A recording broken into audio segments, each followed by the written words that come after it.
Et si devenir meilleur pouvait parfois vous mettre mal à l'aise? Ça paraît paradoxal. Normalement, nous voulons progresser, devenir plus compétent, plus confiant, plus performant, mieux communiquer, mieux diriger, gagner davantage, prendre de meilleures décisions. Mais alors, pourquoi certaines personnes commencent-elles à ralentir précisément au moment où elles pourraient franchir un cap?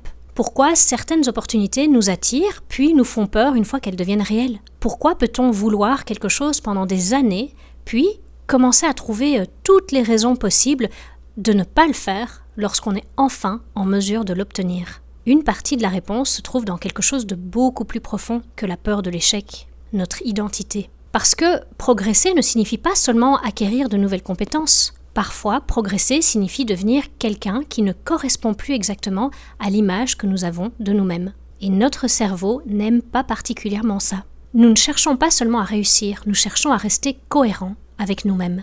Nous avons tous une représentation plus ou moins consciente de qui nous sommes. Je suis quelqu'un de prudent, je suis quelqu'un de généreux, je suis indépendante, je suis quelqu'un qui travaille dur, je ne suis pas matérialiste, je suis créatif, je suis quelqu'un qui aide les autres. Je ne suis pas fait pour diriger une grande équipe. Je suis mauvais en vente. Je ne suis pas quelqu'un de très ambitieux. Toutes ces phrases peuvent sembler être de simples descriptions, mais en fait, elles font beaucoup plus que décrire. Elles organisent notre comportement. Elles nous indiquent ce qui nous ressemble et surtout ce qui ne nous ressemble pas. Le problème apparaît lorsque notre réalité commence à évoluer plus vite que notre identité. Vous pouvez devenir très bon en management alors que vous vous considérez toujours comme quelqu'un qui préfère travailler seul. Vous pouvez devenir excellent en vente alors que vous avez toujours pensé « je ne suis pas commercial ». Vous pouvez devenir très ambitieux alors que votre identité repose depuis longtemps sur « moi je ne cours pas après l'argent ». Et c'est là qu'apparaît une tension. Votre comportement dit une chose, votre identité en dit une autre. Le cerveau préfère souvent la cohérence à l'amélioration. Nous avons tendance à penser que notre cerveau cherche constamment ce qui est le meilleur pour nous. Mais ce n'est pas tout à fait ça. Il cherche aussi énormément à maintenir une forme de cohérence. Si vous avez une image stable de vous-même, elle vous permet de prédire votre propre comportement. Vous savez plus ou moins, dans cette situation, je vais faire ça. Ce genre de personne, ce n'est pas moi. Je ne pourrai jamais faire ça. Cette stabilité est rassurante. Parce qu'une identité cohérente donne une impression de continuité, mais le changement introduit de l'incertitude. Et parfois, même un changement positif. Vous pouvez donc rencontrer un phénomène assez étrange. Vous voulez obtenir le résultat, mais vous résistez inconsciemment à devenir la personne capable de produire ce résultat. Et c'est particulièrement visible chez les entrepreneurs. Prenons un entrepreneur. Au début, il fait tout. Il vend, il produit, il répond aux clients, il gère les problèmes, il prend toutes les décisions. Il connaît tout le monde, il est indispensable. Et cette manière de fonctionner peut être effectivement nécessaire au début,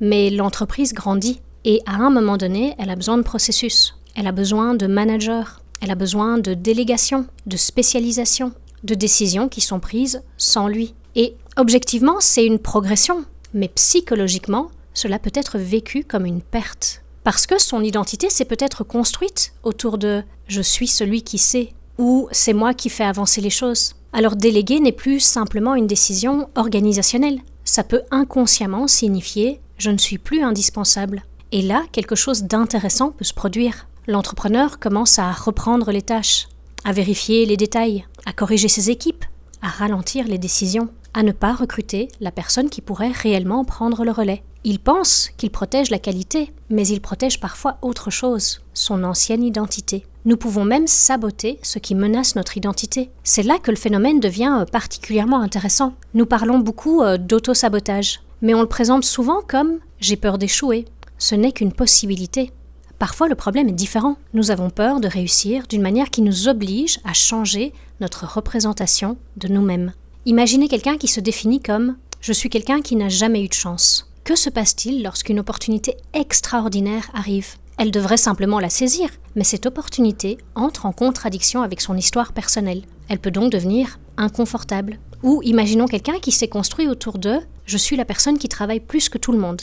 Que se passe-t-il lorsqu'un système lui permet de travailler 2 fois moins pour obtenir de meilleurs résultats ? Ça devrait être une excellente nouvelle, mais ça menace potentiellement son identité. Parce que si je ne souffre plus pour réussir, qui suis-je ? Certaines réussites ont donc un coût identitaire. Et c'est quelque chose dont on parle très peu. Nous pensons souvent que le changement positif produit uniquement des bénéfices. Mais certaines réussites nous obligent à abandonner une partie de nous-mêmes. Pas nécessairement une partie mauvaise, une partie ancienne. L'identité de l'entrepreneur qui doit tout faire, l'identité de la personne qui doit être parfaite, l'identité de celle qui doit toujours être forte, l'identité de celle qui sauve tout le monde, l'identité de celle qui n'a besoin de personne, l'identité de celle qui reste raisonnable et ne prend jamais trop de risques. Toutes ces identités ont eu une fonction à un moment donné. Elles nous ont permis d'avancer. Le problème n'est donc pas qu'elles soient fausses, le problème est qu'elles peuvent devenir obsolètes. Et c'est là que le changement devient psychologiquement difficile. Parce que pour progresser, il ne suffit pas toujours d'apprendre quelque chose de nouveau.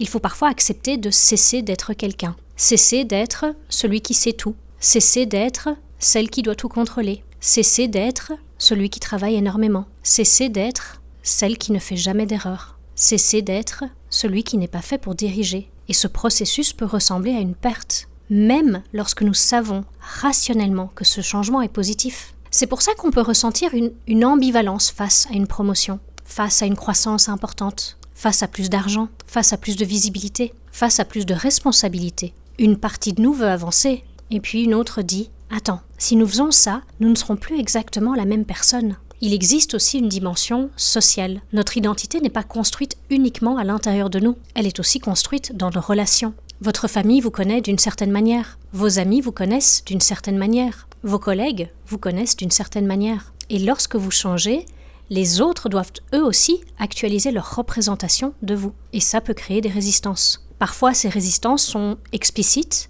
Tu as changé. Tu te prends pour qui? Avant, tu n'étais pas comme ça. Mais parfois, ces résistances sont beaucoup plus subtiles. Un entourage peut continuer à vous traiter comme la personne que vous étiez. Et vous pouvez vous-même continuer à vous comporter comme cette ancienne version de vous pour pouvoir préserver l'équilibre relationnel. Et c'est particulièrement visible lorsqu'une personne devient plus assertive. Elle commence à poser des limites, à dire non, à demander davantage, à prendre sa place. Et soudain, certaines personnes disent « Tu as changé ».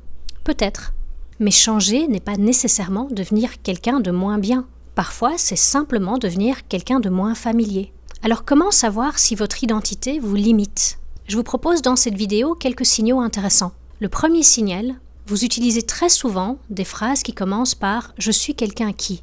Et c'est pas forcément un problème. Mais demandez-vous, est-ce que cette phrase décrit une réalité actuelle ou une identité que vous continuez à défendre parce qu'elle vous est familière?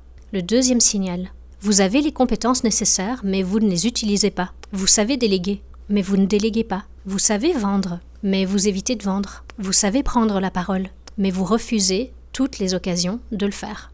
Vous savez demander davantage, mais vous continuez à demander moins. Le problème n'est peut-être donc plus la compétence, c'est plutôt l'autorisation identitaire. Le troisième signal, vous ressentez une résistance qui est disproportionnée face à certaines évolutions qui sont pourtant rationnelles. Vous pouvez expliquer parfaitement pourquoi ce changement est une mauvaise idée, mais vos arguments apparaissent surtout lorsqu'il devient possible. Et ça mérite d'être examiné.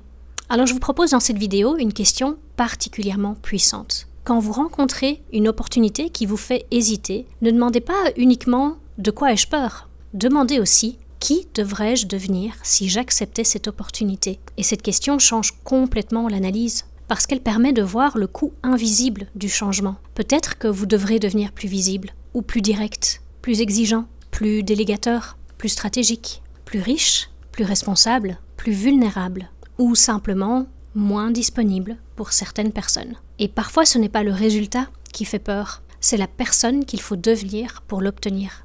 Alors comment évoluer sans se perdre? L'objectif n'est évidemment pas de détruire son identité, ce serait impossible et très peu souhaitable. L'objectif est de faire quelque chose de beaucoup plus subtil, apprendre à considérer son identité comme évolutive.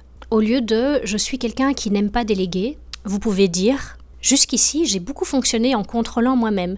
Maintenant, j'apprends à construire autrement ». Au lieu de « je ne suis pas ambitieux », vous pouvez dire « mon rapport à l'ambition est en train d'évoluer ». Au lieu de « je ne suis pas un bon dirigeant », vous pouvez dire « je développe les comportements nécessaires pour devenir un meilleur dirigeant ». Et la différence semble sémantique, mais elle ne l'est pas.